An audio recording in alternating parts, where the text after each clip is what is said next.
Got another post here. It's called, well, the title is Stuck on How to Start Session 1 because I'm too stubborn to change the majority of it, even though it's probably the thing preventing me from the game. To start from starting the game. Kind of a rambly one. Or even, yeah, okay. He says, insane rant, but that's how I feel about it right now. I've been wanting to start a Pathfinder 2e game with my longtime group. Everyone is on board and ready to go. The characters are made, the backstories are in, and it's just all up to me, and I keep fumbling. Or rather, I can't seem to be satisfied with how to start this game. It got to me so bad that I had to take a break from the whole hobby altogether.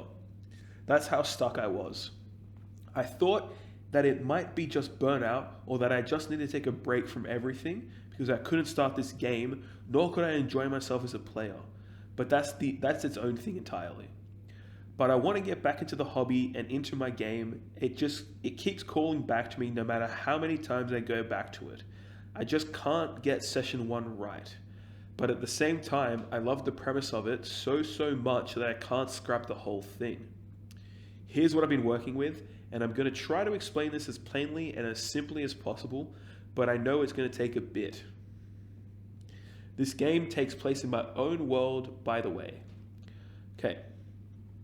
A wealthy and retired adventurer named Marlon Bigsby, who has spent the twilight of his years teaching and funding new heroes, has died.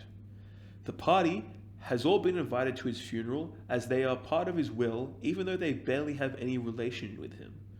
Upon going to Bigsby's funeral, they are pulled aside and learn they are tasked with finding his estranged daughter and bringing her to Sanctuary, a secret keep that Bigsby has been working on to give to his lost daughter. The party is to find her and deliver her to Sanctuary so she can take over her father's legacy.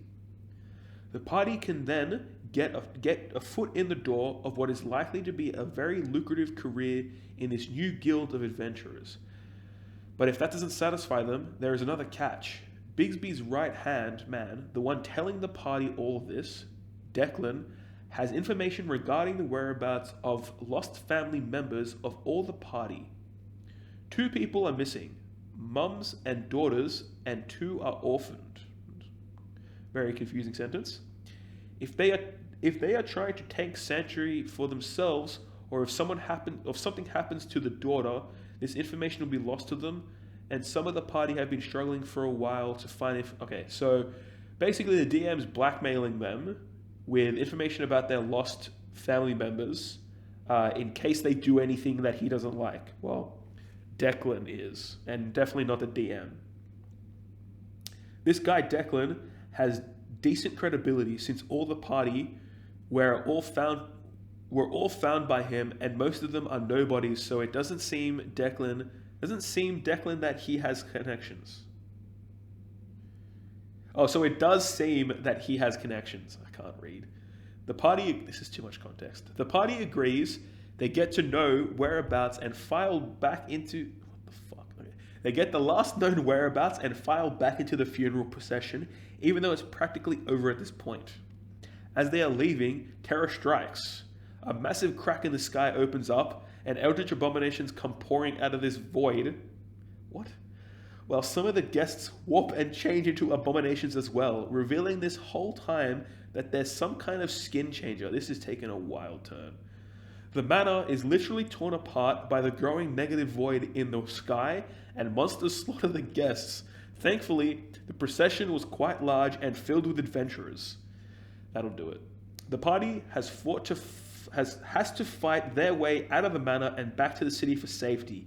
And then they go on their quest. So they don't ask any questions about what the fuck just happened. They just go on their quest. They're like, that seems about right.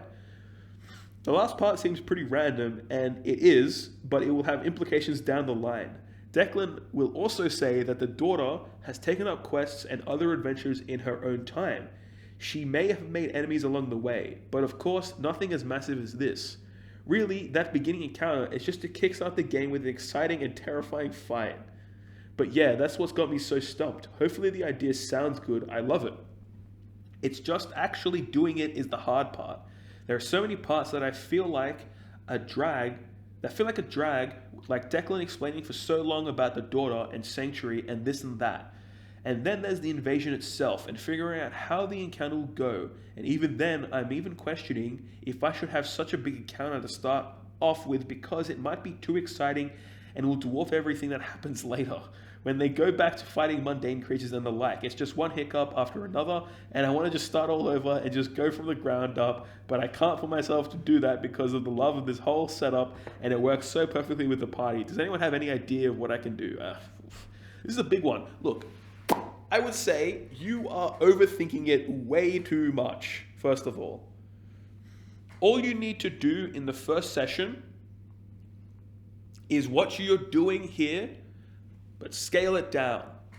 Just have the funeral, have Declan explain a few things, get them to leave, ambush them with some nightmare creatures, or you could even have it in a dream sequence. You know, ambush them with some nightmare creatures, a few of them, like smaller ones that they can defeat. That way they get an idea of what's going on and like the bigger backstory, there's like likely something going on.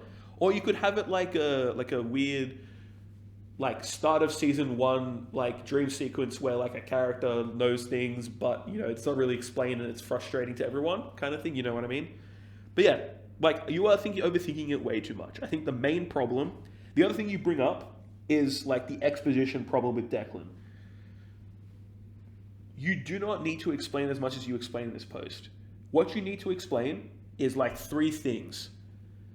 You need to explain why the daughter is missing, where the daughter is, and why the party needs to go after her. That is all you need to explain to them. And potentially some investment. You don't need to blackmail them to go into it. That is like so weird. You just need to give them a reward, which you already talked about a lucrative career, and the player should be more than invested. Anyway, other than that, it seems like a cool idea. Like, I think the other thing, look, I don't want to be rude, but the other thing, I think the idea seems cool, but you have this on a pedestal. It's not that cool of an idea that you running the session is going to ruin it. I think that's what you're thinking, that such a cool idea that if you run it, it's not going to be as cool as it is in your head, so you're not going to run it. You're actively sabotaging yourself. I think you need to just take it off the pedestal somehow. Like, I don't know how to do that. It's not really good advice. But you need to get that off the pedestal and just run it. And if it is badly run, just continue the campaign or scrap it and do something else. It's honestly not that big a deal. I feel like I went too hard. I'm sorry. Okay, comments. We have a comment here from Barukadu. They reply, and then they go on their quest. And this Barukadu man/woman says, why? If I were in that situation, my immediate thought would be that I've got to figure out what just happened, and if we are playing a game where characters are assumed to be somewhat good and heroic, do something about it.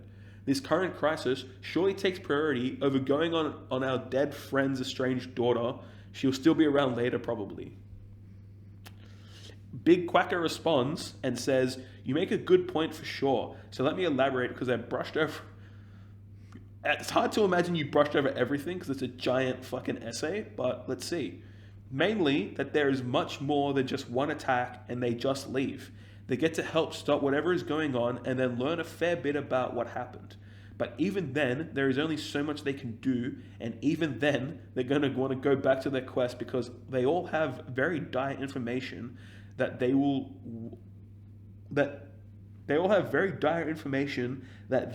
all like to know. That is the information on their parents / daughters. Information that they were able to find on their own, blah, blah, blah, blah, blah, blah. Basically, he's still blackmailing them is what he's saying. But actual advice, you don't need to run this all in the one session. I think you could take what you have for your idea for the encounters and seed it throughout the campaign. Assuming you're going to be running more than one session, just take this idea and put it session 1, session 3, session 5, session 7, and just keep seeding it throughout their campaign. As you know, you can tie it back to the daughter and being like they want to stop them, blah blah blah blah, and like these bad guys know, so they're going after the party on their adventure. You know, like I don't know what your idea for it is, but you don't need to front load it all in session 1. You can spread it out through the entire campaign.